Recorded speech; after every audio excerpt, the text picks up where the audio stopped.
The ERi-TV news broadcast crew and I, Delit Haya, are now ready for your daily news briefing at 10:30 local time. But first, let us catch up with the major headlines.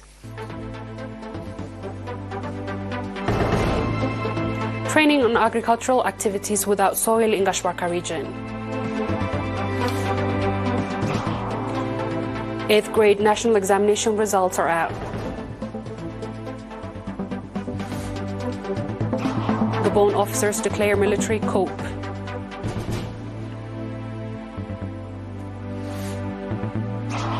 And US announced $250 million in a new military aid for Ukraine. On our local news, the Ministry of Agriculture branch in Gashbarka region organized trainings to residents and administrators in an ordered subzone on agricultural activity without soil. Pointing out that agricultural activities without soil is growing globally, Mr. Awad Isa, a member of the Information Technology at the office branch, called on farmers to follow the information being provided by agricultural experts and take advantage of it in their agricultural activities. Mr. Kubram Tkhlamara, a member of the Grazing, Land and Meat Production Development, on his part gave extensive briefing on the comparative advantage of agricultural activity without soil in boosting agricultural production and animal fodder. Mr. Kabra Fisahatim, managing director in the subzone, called on farmers to apply their training they are receiving their farmer activities and transfer their knowledge to gain to fellow members. Noting on the significance of the training, the participants called for its sustainability. Mr. Habta Asfaha, head of the national examinations at the Ministry of Education, reported that 56.3% out of the 65,389 students that participated at the 2022-2023 8th grade national examination have scored passing marks. Mr. Habta went on to say that out of the students who scored passing marks, 46.4% are female students, and the results have already sent to their respective schools. At the national examination that was conducted from 20th to 23rd June, students from 453 students inside the country and students from Eritrean community schools in Riyadh, Jeddah, Saudi Arabia and Kassala, Sudan, according to the report, 42.7% of the participants of the examination in Ansaba region have scored passing marks, while 56.6% from Southern region, 52.9% from Gashbarka region, 70.3% from Central region, 41.3% from Northern Red Sea region, 57.3% from Southern Red Sea region, and 81.3% from Eritrean community schools in Riyadh and Jeddah. 97.6% from Kassala and 94.6% members of the Eritrean Defense Forces. Asmara's small and medium business owners from the 16 subzones of the Central region participated in the orientation session on the microcredit and saving programs.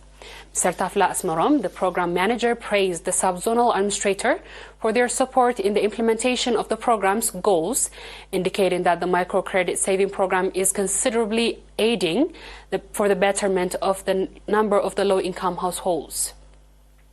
The region has 66 village banks, 99 administrative areas, with 9,134 customers, according to Mr. Haile Mbaye, head of the inspection and assessment of the program, and Mr. Samsom Yohannes, head of the program in the region.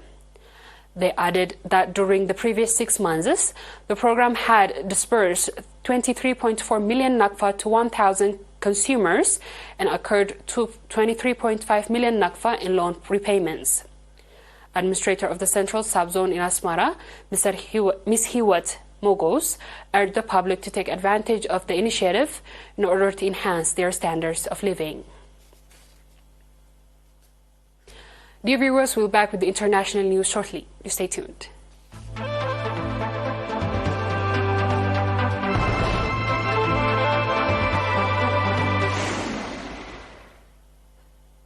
Welcome back.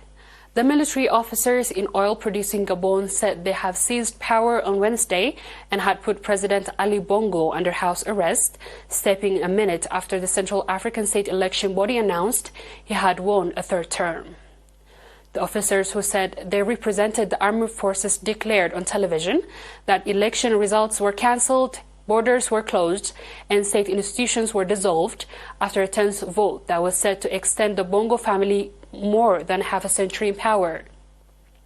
Hundreds of people in the street of the Gabonese capital celebrated the ministry's intervention, while France, Gabon's former colonial ruler, which has troops stationed in African nations, condemned the coup. The officer says they had detained Bongo, who took over in 2009, from his father's Omar, who had ruled since 1967. They also said that they had arrested President's son, Noureddin Bongo Valentin, and others for corruption and treason. On our last news, the United States on Tuesday announced a new package of military assistance to support Ukraine that includes additional air defense and artillery munition, mine-clearing equipment, and medical vehicles. The latest package includes additional mine-clearing equipment, missiles for air defense, ammunition for artillery and high-mobility artillery rocket systems, and over 3 million rounds of small arms ammunition, the U.S. Secretary of State Antony Blinken said on the statement. The equipment is funded through money previously approved by the Congress. More than $43 billion in the U.S. military aid has been provided to Ukraine since Russia's invasion began on February 2022. President Joe Biden earlier this month asked the Congress to approve additional $24 billion in assistance. Dear viewers, we've come to the end of tonight's news. Let's have a quick recap of the headlines. Training on agricultural activities without soil in Gashbarka region. 8th grade national examination results are out.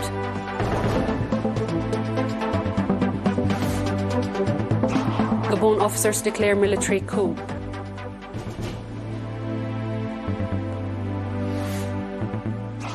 U.S. announced $250 million in a new military aid for Ukraine. That is all with our local and international news, dear viewers. Thanks for watching and have a good night.